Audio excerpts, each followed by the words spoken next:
Here comes another Black Christmas. Is this one that you should miss? Let me get this over really quick. This fucking movie can suck my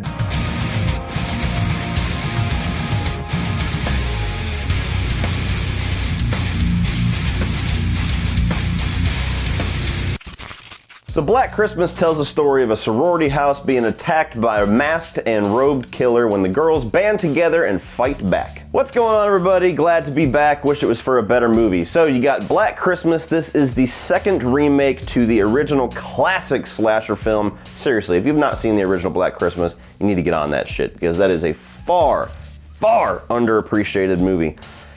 Oh my God. Second time around. First of all, I have reviews for the first two films. I have reviews for the original, and I have reviews for the first remake, Black Xmas, on this channel from last December. So if you want to check out my thoughts for those films, please do that. Now, as far as this one, I had a video back in the tail end of the summer that I did when they first announced this film. They dropped the little teaser poster of the bloody candy cane with the little sharp end, and the director, I believe, or the writer gave kind of a plot synopsis, the general direction that they were going to be taking this movie. And I did a video because it just sounded absolutely ridiculous to me. They pretty much front-loaded it saying that they were going to be walking into this making kind of a girl power movie. It was going to be about, you know, female empowerment, and it was going to be about them fighting back against the male killer and everything. And it just seemed like such a weird direction to take for a Black Christmas movie because one, that has absolutely nothing to do with the title Black Christmas or the previous films, and two, the horror genre, in my opinion, is the one genre in film that really does not need more or like forced strong female characters, because that's the entire horror genre, especially slashers, which this movie is a slasher, you know what I mean? We have final girls, we have strong female characters like Ripley, and even if you want to kind of dabble into sci-fi horror, you got Linda Hamilton as Sarah Connor, and you know, you got Jamie Lee Curtis, and you got Sidney Prescott. I mean, you got strong female examples, strong female role models, strong female characters throughout the entire horror genre. I'm not saying we don't need any more as in stop doing it, but this is not the genre that you need to try to push that agenda forward because we've been doing just fine before you came along. Nonetheless, even with all that being said, even with my reservations, even with my worries of this, I still walked in hoping that I was wrong because I really do love the original film. The first remake did not hit the mark for me. I appreciated the gore, I appreciated some of the creativity, but story-wise, character-wise, and as far as respect to the original, I feel like it missed the mark completely. So I walk into this one, I'm like, okay, maybe if they go with this concept and they just have fun with it, maybe if they just go balls out insane with it, we can have a fun movie that's kind of poking fun at, you know, the feminist agenda or maybe, you know, the alpha male agenda, and just kind of having fun with all of that to where no matter how emotional you get on either side of it, you can have fun with it if you're not just a dick walking into the movie. No pun intended. But as I'm sure as you can already tell, that is not what I got at all out of Black Christmas. I walked in hoping that I was wrong, hoping it was gonna be at least mildly entertaining, knowing pretty well in my heart that this was going to be a bad or at best mediocre film.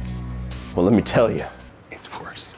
It's so much worse. So starting right off with the positives of Black Christmas. I'm gonna be honest, anything that I say in this category of my review, I'm honestly just being nice because there's not really anything that I would say is good or stand out or exemplary in this film. Things that were decent to tolerable, Imogen Poots, which is the only actress that you will know in this entire movie, was decent. She was serviceable. I like her a lot as an actress. I think she's done great things within the horror genre. She did the Fright Night remake, which I really enjoyed. I loved her in Green Room, thought she was great back in 28 Weeks Later. Even things that she's done outside of the horror genre. I think she's a very, very good actress. So I expected her to at least be good. And honestly, she's pretty good throughout most of the movie for what she's given, but there are spots that I do blame the material that she's given where it falls flat. There's one scene where she kind of has the aha Scooby-Doo moment where she's like, I know what's really going on, and just kind of exposition dumps to the person next to her and to the audience what the real plot of the movie is and what the big twist is, and the delivery is woof. Beyond that, I just like the aesthetic of a Christmas horror film, a Christmas slasher film. So that movie, that's kind of like a freebie that I'm gonna give it, is that I just enjoy being in the Christmas aesthetic watching a horror film. Everything else is bad. There's nothing that I'm mixed on. Pretty much everything that they do in this film I disliked or hated or rolled my eyes at. I'm gonna start small and I'm gonna get big. Now let me say this too. I probably should have prefaced my entire review with this. I acknowledge fully that I am a heterosexual white male reviewing this film. I am not the person that this film was made for. I am not their target audience. I am not the person that they wrote this for. I'm not the person they're trying to reach with this movie. I acknowledge that. I still have to give my thoughts on the film. So if you're somebody that does not want the straight white male opinion on this film, then why are you watching even to this point where I'm saying this? But if you're somebody that wants all the different perspectives, or if you just want to watch it purely as a movie and you want my film-based opinion on how good of a movie this is, continue forth. The negatives. Starting small, this movie is Black Christmas by name only. It has absolutely nothing in comparison with the first film or even the first remake. There's no Billy, there's none of the same characters, they're not going for the same intrigue or mystery. At best, there's hints of the original film in a sense that there's like a tease for a kill that kind of mimics the first film, but you don't quite get to see it here. We'll get into that. And they kind of give teases to aesthetics from the first film, or aspects like the phone calls from the original film. There's a moment where they tease you like there's gonna be a phone call like that, but then it's just somebody's mom on the phone. Hello? Hello? That's about it. This has absolutely nothing to do with Black Christmas. You could literally take those momentary things out of this film and call it something completely different, and not a single horror fan would compare this to Black Christmas. Nobody would watch this if it was called, you know, I don't fucking know, Silent Night, Girly Night. They would not be like, you know, this is kind of similar to Black Christmas, or, you know, this kind of feels like they were going for Black Christmas, or this was clearly influenced by Black Christmas. No, they're literally just using the name. Which makes me wonder why they neutered this down to a PG-13 and tried to market it towards young teens, because there's barely even any 30 and 40-year-olds nowadays that know what the fuck Black Christmas is. That is a very deep-cut horror film that doesn't deserve to be a deep-cut horror film, but that is not something like Halloween or Nightmare on Elm Street where you can market it to somebody who's 12, 13 years old and they automatically know what you're talking about. You put Black Christmas on there, and I guarantee you the vast majority of their target audience that they're going for probably doesn't even realize this is a fucking remake. And they're gonna watch it, and they're gonna read online that it's a remake, and then the only positive thing that might come out of this is that they will go back and check out the other films to see what those were. While I'm on that, the whole PG-13 thing. Now this is something that I did a stream on the horror show last weekend, kind of talking about it.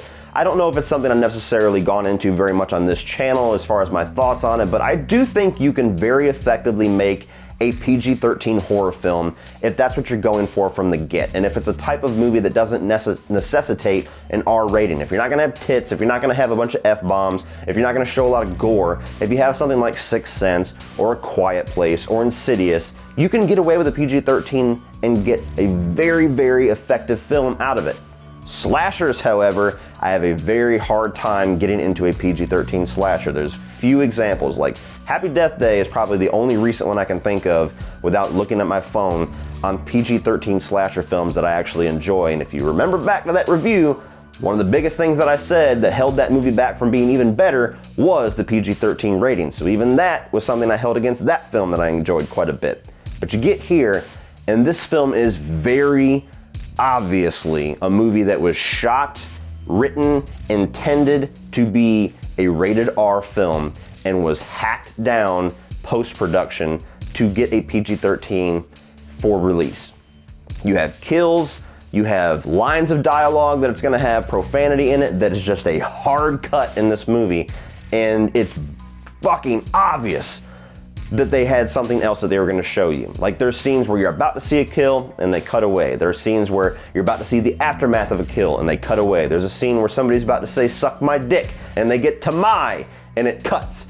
And it's just like, why? Why are you going for this type of material just to neuter it? Because a movie like this, look, I'm sorry, you don't have a strong enough script, you don't have a strong enough story, and I'll get more into this, but you don't have strong enough characters either to say that you can hack it down to a PG-13 and there's still enough compelling stuff going on the screen that you don't need the gore or the F-bombs or what you come to a slasher to see. You don't have it, Black Christmas. So why would you cut the legs out from underneath yourself? Because movies like this, look, I'm a horror fan, I'm a slasher fan. I can acknowledge fully that some of the movies that we all love and hail are not very good movies. Hi, Friday the 13th fans.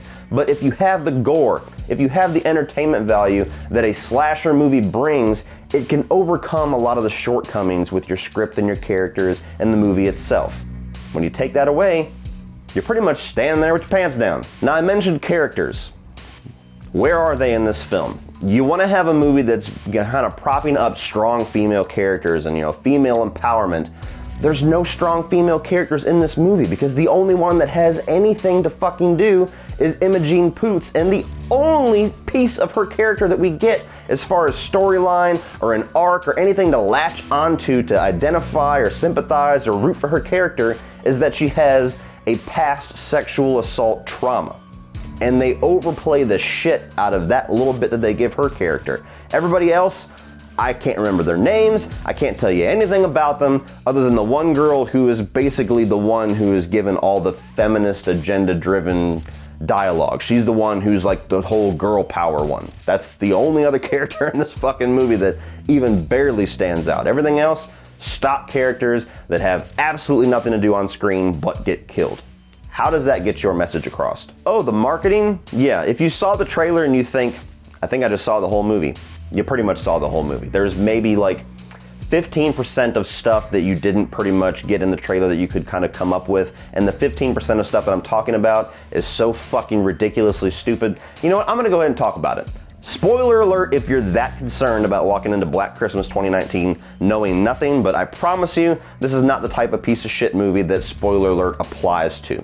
So you watch the trailer, you see there's some sorority girls, you see there's this, masked and cloaked person walking around killing people one by one, and then they show you Cary Elwes, or however the fuck you say his last name, the dude from Princess Bride and Saw, and he's doing that really overcooked hammy dialogue where he's kind of has some weird accent where he's like this, I don't even know what the fuck to call it, just this clip here. Many sacrifices have been made to keep our traditions alive. You're all insane. You see that shit, and you see all the stuff with the fraternity house, and they all have the same get up, and they're doing this little ritual shit, and you put everything together in the trailer and say, oh, okay, so the fraternity house are the killers, they're trying to kill the women, men versus women, men are evil, men are pigs. Okay, I get it, I know what this movie's going for, and I feel like I've seen the whole movie. The only thing that they hide out of this trailer that they don't give away is that there's a little supernatural element that they introduce in like the last 15 minutes of the film where there's some kind of a blood, like a cursed blood that they use to put on the foreheads of the pledges of the fraternity, and the soul or the agenda of the guy that created the fraternity, the old man and the one that they all mimic and they all look up to, kind of takes over their body and makes them go and kill all the women who aren't subservient and aren't kind of bending to their will. If it sounds really fucking stupid, that's because it is really fucking stupid. It comes out of absolutely nowhere, makes absolutely no sense within the context of the film, totally undercuts some of the agenda stuff that they're going for as far as how men are just naturally evil and naturally wanting to break down women when you're gonna tell them that this, evil fucking statue is actually the one making them do it, and they might be good outside of that. Nonetheless, that is the only thing that you are missing from not watching the trailer. Other than that, fuck you marketing once again for giving away the entire film. Although it probably saved a lot of people from going to this, so maybe thank you marketing. And finally, let's talk about the elephant in the room. Now, I'm gonna say this clearly, whether you believe me or not, I know some of my newer viewers might not know this or might not believe this, fuck it. I am not somebody that gets offended or gets my nut hairs in a twist about feminist agendas or SJW or any social context being put into a film. I'm not somebody that was mad about what the fuck, Captain Marvel or any of that stuff. I usually roll my eyes and laugh and I go and see the movie and see if the movie's good or not. I don't give a shit about a lot of the other stuff. I watched the trailer to this film. I saw the press release they had when they did the poster. I knew good and well, which I'll give credit, the writer and the director were fully transparent with the type of movie that they were going for, the type of story that they were going for, and who they were gearing this movie towards. You messed with the wrong sisters. They were right up front telling you that. So, that's fine. You walk into this film, and this is not a creatively woven plot with some, some social context here and there, or a really creative way to get their message across that makes people think, or walk out of the film discussing it with others, and you walk away a better person, which kind of adds to what they were going for with the agenda they put in this film. No, this film beats you over the fucking head with a sledgehammer from the very first frame. The very first thing you see is a quote about how powerful men are and how we're just gonna be even more powerful, and it's like a quote, a made up quote for the guy, the fucking evil bust that, is making everybody do evil shit. It's a quote. So the very first frame of the movie is like, men suck.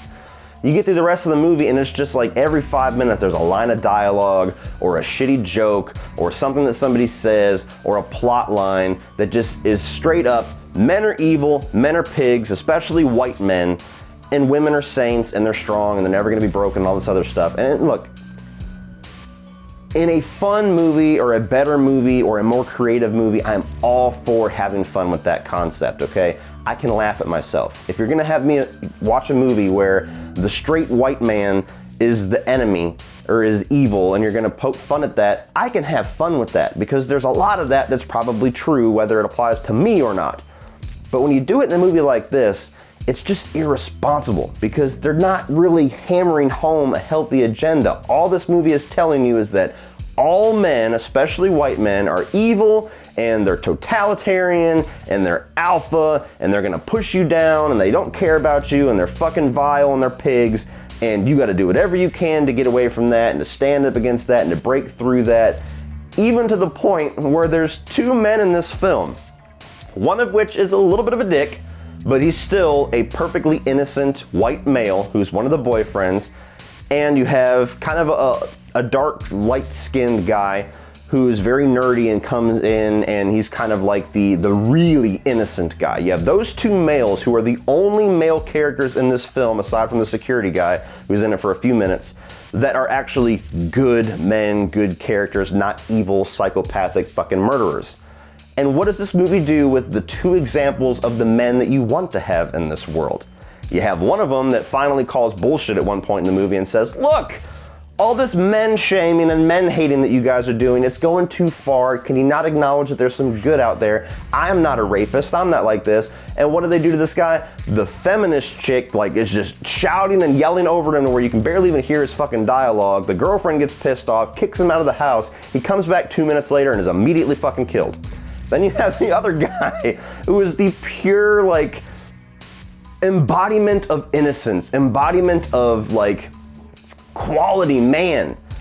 And the only thing that they do with him in this film is Imogene Poots literally sends him into the fucking fraternity to die. They need to get inside and they say, go distract all the fucking murderers that he doesn't quite know are murderers yet. Go in there and distract them while I go do some shit over here. No reason, just do it.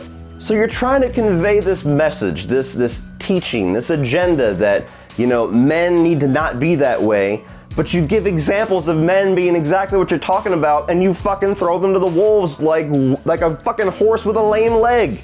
What are you trying to get across, movie? Look, let's just call it what it is. This is a movie that was made by, at least for this project, not a very good writer and not a very good director, conveying a message that they're clearly passionate about, but don't know how to get that message through creatively, effectively, or healthily. And I'll say it again, I don't give a shit. This movie does not offend me. I'm not somebody out there that's picketing the movie or going into Twitter and talking about how, this is putting down men and, men need to be strong and all that other bullshit that I've seen online. I could give a fuck about that. I'm clearly talking about, does this movie effectively get its story across, get its message across? Is it a good movie? And the answer to all of those is fuck no. All in all, guys, this movie's not good. This movie is a waste of time and it will be a waste of your money. I honestly cannot think of a single demographic or age group or race or gender that this movie will entertain. This is a movie that was clearly geared towards younger, 11 to 13-year-old girls of probably all races. But even them, I can't see walking away really liking this movie beyond being moderately entertained at best because of all the watered down shit. So even if they can get into the message, even if they can sift through all that convoluted bullshit, all the fucking angry tweetness of the message of this movie, I don't think they're gonna be as entertained by it as they would other horror films that come out, because everything that they go to see a slasher film is cut away and washed away in the editing process. So this is just a movie that I have no idea why it exists. I have no idea why they called it Black Christmas. I have no idea why you would greenlight a movie like this and not have more time and care to actually get an agenda like this that could be a very important message to get across better. And I just don't see anybody talking about or caring about this movie beyond this weekend. So if you're a fan of the original Black Christmas or even the remake Black Xmas, I don't think this movie has anything that is geared towards you or your interests as a horror fan. And I certainly don't think that it does hardly anything in the filmmaking or storytelling process well. And the fact that it's such a waste of time annoys me to the point where I've gotta say, fuck this movie.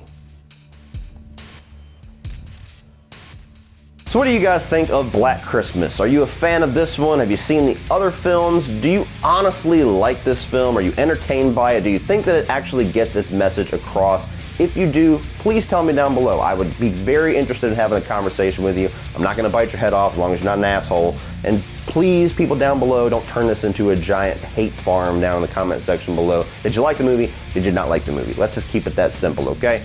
Please like and share this video. Hit that subscribe button if you're not already a subscriber. If you guys want to check out some social media links, click down below in the video description for Facebook, Instagram, and Twitter. And my Patreon page, which is a great way to give back to this channel and help this channel grow while getting cool exclusive content for your eyes only if you decide to become a patron, as well as my Teespring store, which is just below all that. Scroll down, you'll see it. It's a nice little shelf. It's got all my merchandise designs down there. Check that out, please. And if you guys want to check out some more of my videos, including my full reviews of both of the previous Black Christmas films, you can check those out by clicking right over here.